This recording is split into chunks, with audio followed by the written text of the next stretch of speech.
नमस्कार, आप देख रहे हैं अमर उजाला और मैं हूं प्रेम किशोर। झारखंड विधानसभा बजट सत्र का आज 9वां दिन है और आज पक्ष हो या विपक्ष, दोनों के विधायक हो या मंत्री, बंगाल में राष्ट्रपति का जो अपमान हुआ और बिहार की राजनीति पर भी चर्चा हुई।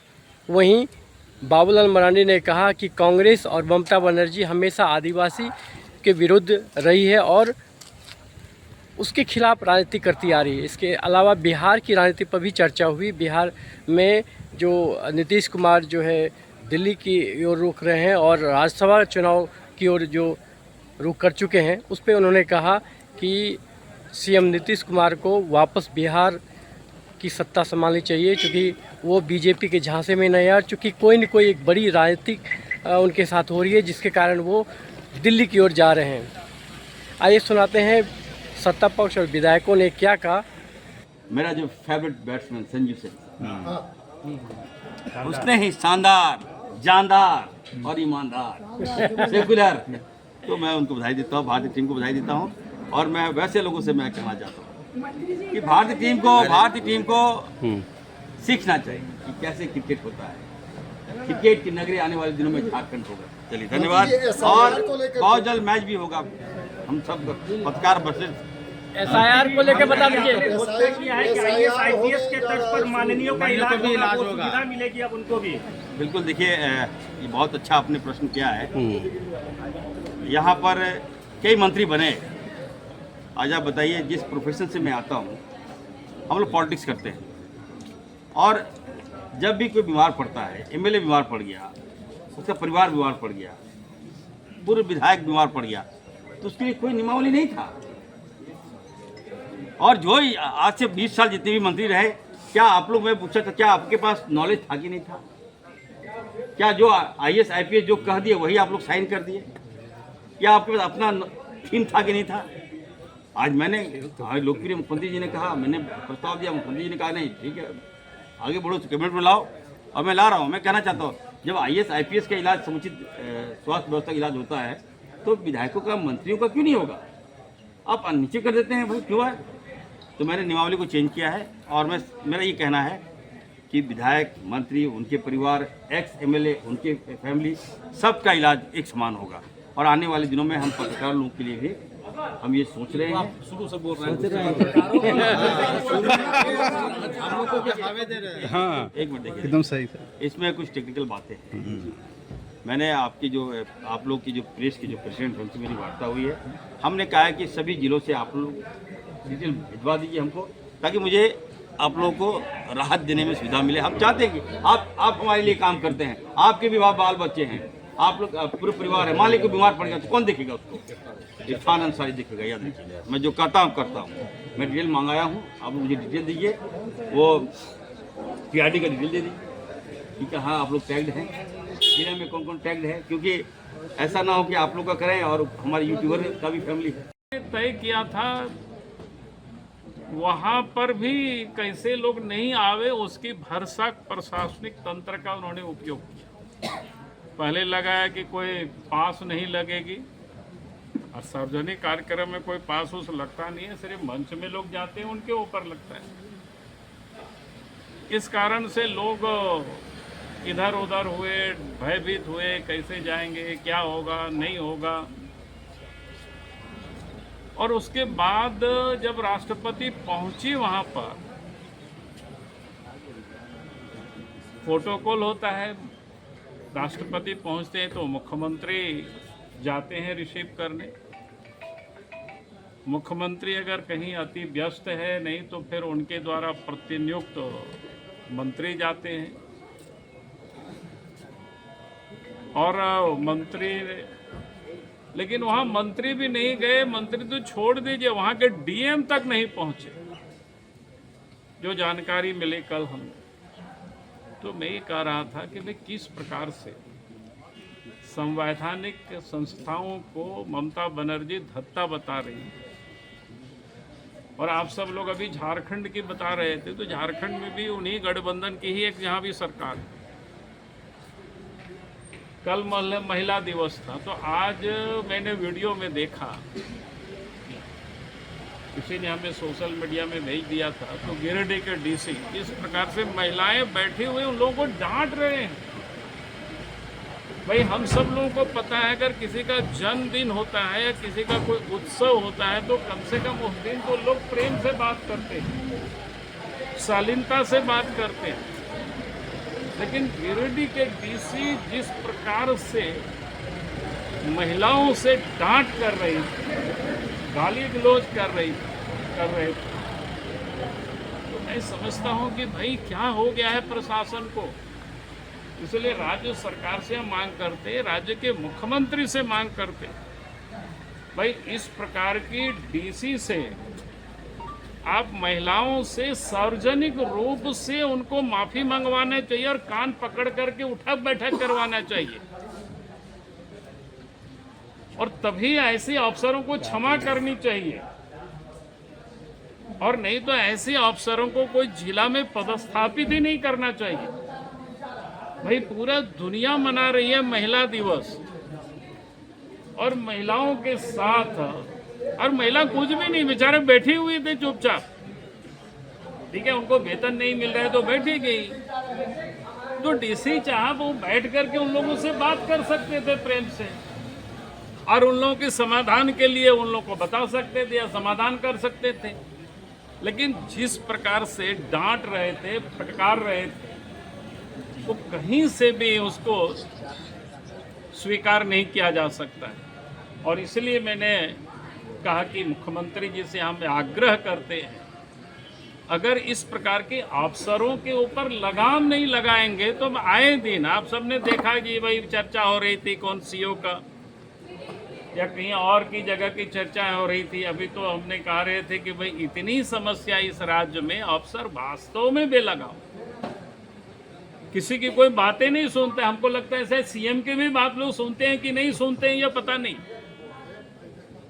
तो ऐसे अफसरों को जब एक बार दंड देंगे सार्वजनिक रूप से, तो फिर दूसरा कोई भी अफसर इस प्रकार की हरकत करने की हिम्मत नहीं कर सकते। बहुत बहुत धन्यवाद। फ्यूचर के विषय में, अपने संगठन के विषय में सोचने का उसमें अपनी कुव्वत ताकत उनमें।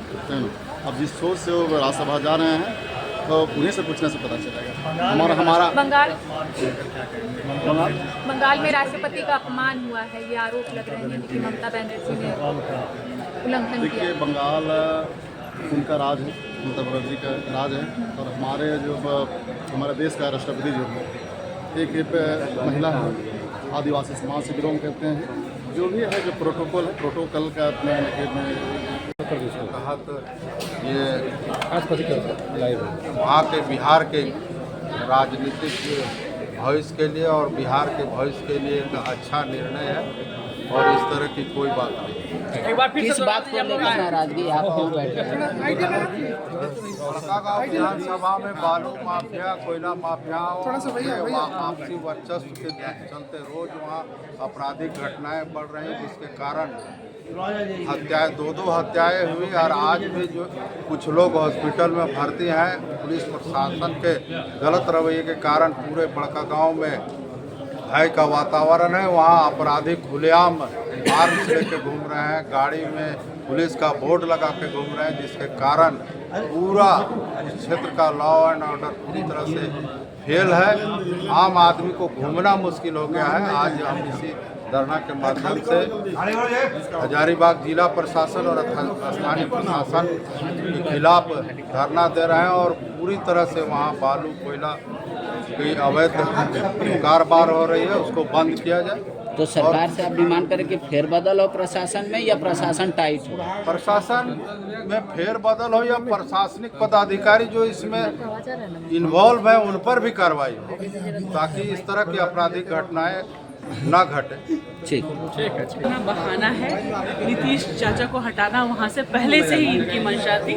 बहुत दिन से ये लोग तैयारी कर रहे थे इस चीज़ की, और आज अंततः उनको फंसा करके, चाहे उनके बेटे का मामला जो आपके तक खबर पहुँची है, तो ये तो होना ही था। हम लोग इसके लिए पहले से ही मतलब अस्वस्थ थे कि नीतीश चाचा की तो पत्ता लोग काट करके ही, और अपना जो है अपना वहाँ पे शासन चलाना। और देखिए, कहीं ना कहीं आपका सवाल हमसे आता है कि आप जो योजनाओं हम लोग नहीं उतार पा रहे हैं ज़मीन पे। केंद्र राष्ट्र की जब हम बात करते हैं, ये इसी तरीके से अपना जहाँ पे इनका अपना सरकार बनाना होता है पूर्ण रूप से, ठीक है, वो यही खेल खेलते हैं। यही खेल उन्होंने वहाँ पे भी खेला। शाम दाम दंड भेद हर चीज़ करेंगे ये सरकार अपनी बिल्कुल। बंगाल में महामहिम का अपमान हुआ है। अब क्या उम्मीद करते हैं? महामहिम का आपका कहने का उद्देश्य क्या है? महामहिम का अपमान किसने किया है आपके हिसाब से? किसने किया है? ममता दीदी ने बनर्जी ने कहा कि हर बार आ जाती है तो हर कार्यक्रम में हम शिरकत नहीं कर सकते। देखिए, ये सब सीखा सिखाया और कठपुतली के हिसाब से अगर आप सरकार को चलाएंगे तो ऐसे ही आपको दिखाई देगा। लोगों को दिखाने के लिए इनका एक दांत है, एक हाथी का दांत रखते हैं। खाने के लिए कुछ और है, दिखाने के लिए कुछ और। तो जनता के लिए इनका दांत अलग है जो ये दिखाते हैं, और अपना खाने के लिए अपने हिसाब से सरकार चलाने के लिए इनकी जो नीतियां हैं। दांत की बात कर रहे हैं, ममता दीदी के दांत की या भाजपा के दांत? केंद्र सरकार की, केंद्र सरकार की जो दांत है, जो हम लोग को झारखंड में डस रही है ना, उसकी बात हम लोग कर रहे हैं। चाहे वो बंगाल, देखिए ममता दीदी को ये अपना जो भी कर लें, ये वहाँ पे भी वही कोशिश करना चाह रहे हैं कि उनको उनकी छवि को धूमिल कर करके, और फिर से उनको लगता है कि सरकार अगर वहाँ बना पाएंगे वो वहाँ पे बंगाल में, तो ये उनका भ्रम है। ममता दीदी के साथ कांग्रेस खड़ी होगी ना? देखिए, ये वहाँ का फैसला है, ये वहाँ के लोग तय करेंगे, ये आप और हम नहीं तय कर सकते हैं। लेकिन हाँ, अगर नीतिगत आप बात करेंगे तो निश्चित रूप से मैं व्यक्तिगत ममता दीदी के विचारों के साथ मैडम छुपाया गया लास्ट कैबिनेट की बैठक। सेंट्रल विस्टा बना क्या सवाल खड़े हुए? 8,000 करोड़ का प्लेन इस हिंदुस्तान में किसके पास है? सवाल खड़े हुए। क्या मुख्यमंत्री ने वह निजी संपत्ति बनाई है? विधायकों के लिए 4 करोड़ के बंगले बने, वो निजी संपत्ति थी? भारतीय जनता पार्टी मतिभ्रम की शिकार हो चुकी है, उसके पास मुद्दे नहीं बचे हैं। नगर निकाय के चुनावों ने यह दिखा दिया कि जिस अर्बन स्पेस पर वो अपने आधिपत्य का दावा करते थे, उस अर्बन स्पेस में 48 निकाय के चुनाव में भाजपा को मात्र 12 पर सफलता मिली है। जिस झारखंड मुक्ति मोर्चा को जंगल झाड़ की पार्टी वो कहते थे, झारखंड मुक्ति मोर्चा ने एफर्टलेस चुनाव लड़ा और 10 सीटों पर जीतकर हम आए। हमारे केंद्रीय नेतृत्व, हमारे बड़े नेता नहीं उतरे, लेकिन आप भाजपा के उन नेताओं का नाम लें, मैं बताऊंगा कौन उतरे थे और कहाँ उतरे थे। तो कुल मिलाजुलाकर जब अर्बन स्पेस से भी झारखंड की जनता ने भाजपा को नकार दिया, तो उनके पास मुद्दे नहीं बचे हैं। इसलिए ये सब बेतुके मुद्दों को लेकर आ रहे हैं और जनता को इन बातों में कोई दिलचस्पी नहीं। माननीय राष्ट्रपति कहाँ थी? संसद के उद्घाटन में माननीय राष्ट्रपति कहाँ थी? जब संवैधानिक पदों को राजनीतिक चश्मे से देखा जाता है तो संवैधानिक पदों की गरिमा गिरती है। राष्ट्रपति इस देश की संवैधानिक प्रमुख हैं और इस देश का हर नागरिक राष्ट्रपति का सम्मान करता है। लेकिन यदि संवैधानिक पदों का इस्तेमाल राजनीतिक कारणों से होने लगेगा तो जवाब तो भारतीय जनता पार्टी को देना चाहिए कि आदरणीय राष्ट्रपति को विपक्षी होते हुए भी झारखंड मुक्ति मोर्चा ने अपना पूर्ण रूपेण समर्थन दिया। आज बंगाल की घटना को, बंगाल के चुनाव के मद्देनज़र भारतीय जनता पार्टी अगर ये सवाल खड़ा करती है तो उनको भी जवाब देना चाहिए कि उस संवैधानिक पद की गरिमा को भाजपा ने कितना तार-तार किया है। आपके राज्य की खबरें, आपके शहर की खबरें सबसे पहले जानने के लिए देखते रहें अमर उजाला। चैनल को सब्सक्राइब जरूर कर लें और पाएं हर अपडेट।